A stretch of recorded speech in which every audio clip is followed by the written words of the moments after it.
guys, I'm going to kind of go over the instructions for your math paper today. Today we're working on our shapes again, and you're working on marvelous monsters.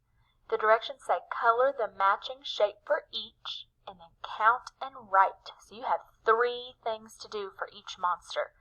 You're going to color the matching shape, and you'll have to look under the monster to see what shape you're looking for. So with this first one, we're looking for the circles. So you're going to color all the circles that you see on this monster. Then you're going to count those circles, and you're going to write how many. Okay?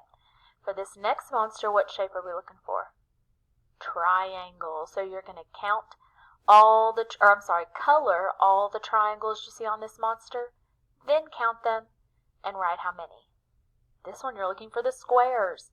You're going to color all the squares, count them, write how many, and you're going to keep going on these monsters. This one, you're looking for the rectangles. You're going to color them, count, and write how many. Then circles, then triangles, and it has a couple bonus questions on the bottom.